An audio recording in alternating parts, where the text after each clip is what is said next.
வணக்கம் நேயர்களே. நேயர்கள் அனைவரும் நீடோழி வாழ்க நிம்மதியுடன். இப்போ ஒரு விஷயத்தை பற்றி பார்க்கலாமா?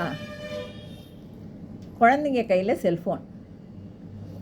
எந்த நேரமும் பாருங்கள், ஸ்கூல் விட்டு வந்த உடனே செல்ஃபோன் எடுத்தாங்கன்னா வைக்கவே மாட்டாங்க. நம்ம ஏதாவது போய் கேட்டோன்னா கூட நம்ம பக்கம் திரும்ப மாட்டாங்க.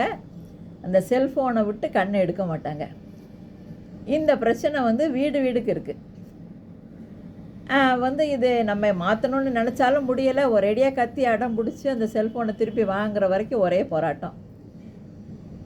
இது எதனாலன்னா, ஆரம்பத்தில் நம்ம செல்ஃபோன் பார்க்குறப்பையோ இல்லை நமக்கு ஏதோ வேலை இருக்கப்பையோ அதுங்க கையில் செல்லை கொடுத்துட்டு நம்மளை தொந்தரவு பண்ணாமல் இருந்தால் போதும் அப்படின்னு நினச்சி நம்ம கொடுத்ததோட விளைவு தான் இது. சரி, இதை எப்படி சரி பண்ணலாம்? அதாவது இந்த இன்ட்ரெஸ்ட்டை விட வேறு இன்ட்ரெஸ்ட்டுக்கு அவங்கள மாற்றணும்.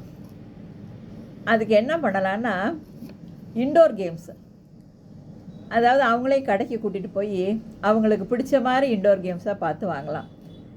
அதாவது carrom board, chess, Chinese checker, snake and ladder, இந்த மாதிரி எல்லாம் ஏதாவது பிடிச்ச மாதிரி அவங்களுக்கு வாங்கிட்டு அவங்க செல்ஃபோனை எடுக்க போகிற நேரம் நமக்கு நல்லாவே தெரியும்ல.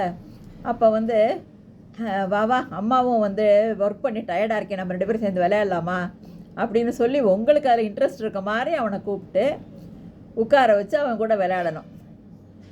உங்களுக்கும் குழந்தைங்களோட டைம் ஸ்பெண்ட் பண்ண மாதிரி இருக்கும். குழந்தைங்களும் நல்லா என்ஜாய் பண்ணி விளையாடுவாங்க. அம்மா அப்பாவோட விளையாடுறப்போ அவங்களுக்கு ரொம்பவே பிடிக்கும்.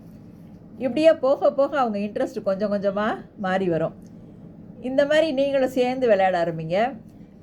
அதுக்கப்புறம் அப்படி இல்லைன்னா கொஞ்சம் நேரம் என்ன பண்ணலாம், வீட்டிலையே கொஞ்சம் ஸ்கிப்பிங் அந்த மாதிரியெல்லாம் கூட குழந்தைங்கள நீ இத்தனை ஒரு 100 பண்ணு, அப்புறம் அம்மா பண்ணுறேன் அப்படியெல்லாம் ஏதாவது சொல்லி அது மாதிரி கூட விளையாடலாம் வீட்டில்.